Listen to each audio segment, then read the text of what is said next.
ছাদে যেয়ে একটা ধুন্দুল পেয়ে গেলাম, খুব বেশি বড় না, ছোট এই ধুন্দুলটা, তারপরও নিয়ে ফেললাম। কারণ যেহেতু আমার অন্য তরকারিও পেয়েছিলাম, সেটার সাথে একসাথে করে রান্না করব। কয়েকটা ভিন্ডি পেয়েছিলাম, আমার সাথে কেউ ছিল না, আয়াতও ছিল না, আয়াত ঘুমাচ্ছিল, ওই জন্য নিজে একাই ভিডিও করছিলাম। একা এক হাতে ভিডিও নিয়ে আর এক হাতে আসলে কাটতে অনেক অসুবিধা হচ্ছিল। তো তারপরেও কিছুটা ভিডিওতেই নিলাম, কিছুটা ভিডিও বন্ধ করেই নিলাম, এভাবে করে সবকটা ভেন্ডি উঠাই নিলাম। তো মোটামুটি অনেকগুলো ভেন্ডি হলো। আবার ঘরেও কিছু ভেন্ডি আছে, সেগুলা সহ এই ভেন্ডিগুলো সহ একটা ফুল পেলাম, জবা ফুল। এই ভেন্ডিগুলো সহ মোটামুটি আমাদের কালকের ভাজি হয়ে যাবে। এখানে বেগুন শুধুমাত্র একটাই পেয়েছি, যে এক হাতে বেগুনও ছিঁড়তে অসুবিধা হচ্ছিল, আবার কেচি দিয়ে কাটতে গেলেও অসুবিধা হয়। খুব বেশি বেগুন নেই, বেগুনও নিয়ে আসছি ওই দিন, অনেকগুলো বেগুন নিয়ে আসছিলাম। তো এখানে শুধু আর একটা, আর এই যে লম্বা বেগুন একটা পেয়েছি, বেশি পাইনি, দুইটা মাত্র বেগুন পেয়েছি। এই পাশের গাছগুলোর মধ্যে আরও কিছু ভেন্ডি পেয়েছি, আরও দু তিনটে ভেন্ডি পেলাম এখানে। ঝাঁকটা বাতাসে একদম কাঠ হয়ে গেছে, তো ঝাঁকটাকে একটু সোজা করে দিলাম ধাক্কা দিয়ে।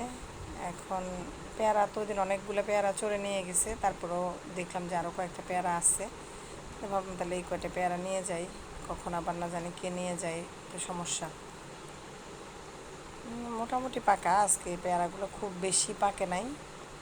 আর অনেক ভালো করে দেখতে হচ্ছিল পেয়ারাগুলো, কোন দিকে কোথায় কোনটা লুকায় আসছে খুঁজে পাচ্ছিলাম না। আবার কোনোগুলো একটা সাইড একটু সাদা, আর একটা সাইড এখনও একদম কাঁচা।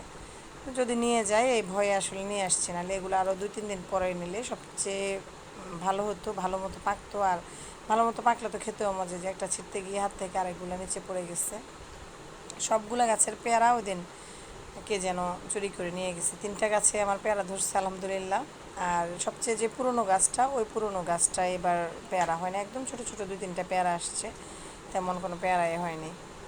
এটা এই গাছের পেয়ারাগুলো সবচেয়ে বড়, এটা গত বছর নতুন হয়েছিল এই গাছটা।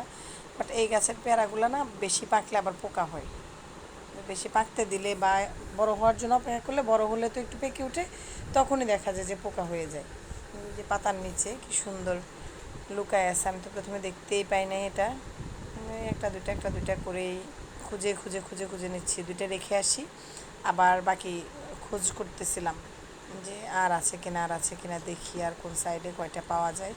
এই যে খুঁজে খুঁজে বারবারই একটা দুইটা করেই পাচ্ছিলাম। এখানে যে আরও একটা পেয়েছি, এই বড়গুলো কি নিব নাকি নিব না বুঝে পাচ্ছিলাম না।